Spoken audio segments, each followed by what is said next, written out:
Right. Well, also during this hour, we are going to break down the state of American wallets and where we are since the Great Recession ended. Do you and your family feel, well, financially better off right now? Well, it turns out that jobs today pay an average of 23% less than they did before the 2008 recession. That translates into $93 billion in lost wages. Joining me now, Gene Marks, owner of the Marks Group, which provides tech and financial services to 600 companies in the Philadelphia region. He, of course, is probably on vacation because I see that you're in San Francisco, Gene. And thank you for taking a break for us. You caught me. I did. Yeah, that's a beautiful place to be. But let me ask you this. You know, and you work with all these small businesses. Talk to me. Right. You know, wages have gone down. Certainly that's better for businesses. But why aren't companies willing to increase wages? Why aren't we back to where we were supposed to be or where we were pre-2008? Right. Yeah, it's an interesting show. I mean, I like to think of an example. So you're right, I have about 600 clients around the Philadelphia area. One of them is a small family-owned business, four brothers. They run a little manufacturing company outside of Philadelphia. A lot of yelling and screaming. But they have about 85 employees. And they've added about 10 or 15 employees in the past couple of years. But mostly they've been low-level, low-wage jobs. They have been under no pressure to pay more. And you know what the biggest reason is? I mean, what's going on among companies like this around America is, you know, number one is they're outsourcing a lot more. They are able to go out and find independent people and contractors. There are websites like Odesk and Elance that are out there that you can find people to do sales work and customer service work and development work and technical work where you just pay them per diem instead of having to commit to bringing on a full-time employee. And those guys, the four guys I know that run that company, who I think are very representative of a lot of my clients, they are really, hesitant to bring on more people in this economy right now. They would rather outsource. One other thing that's going on is the technology today lets them do a lot more with their existing people. So their management, they would rather keep them as busy as possible than having to bring on another high-level, sure, six-figure person, as long as they can really leverage the technology in the company to get what they got to get done. Well, Gene, there's a lot of great applications out there. I've said this repeatedly, though, that I can find you plenty of service sector jobs. If you're a bartender or waitress, I can absolutely get you a job.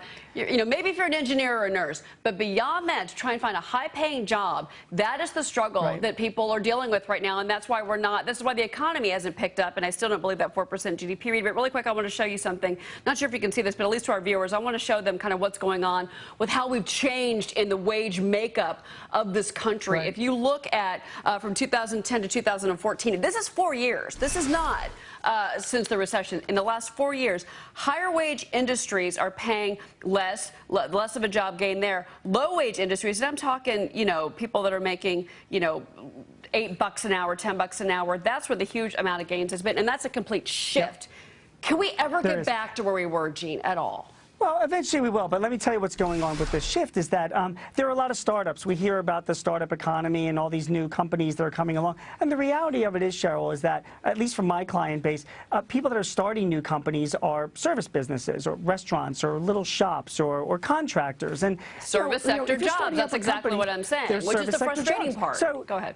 It is. So if you're starting up a little business, which is great, I mean, you need 3 or 4 employees. If you got you there, if you're running your shop, Cheryl, you need somebody at a lower level wage to supervise. You don't need higher level management people. So with all of the new startups that are going on, with the new companies that are coming about, they're really being run by those high level management people. They're the ones starting up the companies, but they need lower level wage people. And the wages stay low. And the reason why they're staying low right now is because the economy is still just not growing. I don't believe that 4% growth either. I'm not seeing that. Yeah, I'm not seeing it either. But let me ask you, your clients, Gene, are they telling you they're going to hire maybe more in the second half of this year? Or, okay, we're in the second half, but in the next few months before the end of 14? Right. And every client that I talk to does not know if they're going to hire more people. They would like to, but no one wants to commit. And the reason why is because they're not believing that the economy is in a growth stage either. And all we want to do, and this is my company too, Cheryl, I have 10 people, we just want to get more done with the people that we have. That's the first priority. So we're really loath to bring on more people, and that's what I'm hearing from my clients. Reminds me of my good friend Rich, who can't even commit to a cell phone plan. True story. Real quick before I let you go, Stanley Fischer, number 2 at the Fed.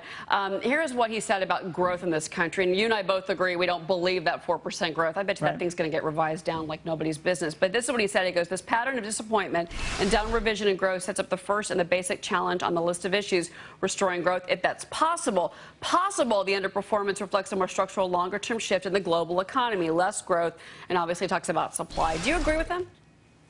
Yeah, 100%. And I'll tell you the biggest reason for growth. And again, I get back to that manufacturer outside of Philly. You know, there's $1.6 trillion in cash that's still being held by American companies. And I know my clients are doing the same thing, and I'm doing it. We're hoarding it. We are very loath to make investments and bring on more people right now. If businesses really aren't making those kind of investments and taking a risk, it's indicative of a really a non-business friendly environment right now. You're not going to have growth unless that happens. I'm not seeing my clients really do that right now. They're just holding pat. Number one place where Americans have their money right now, Gene, cash. Number two, real estate.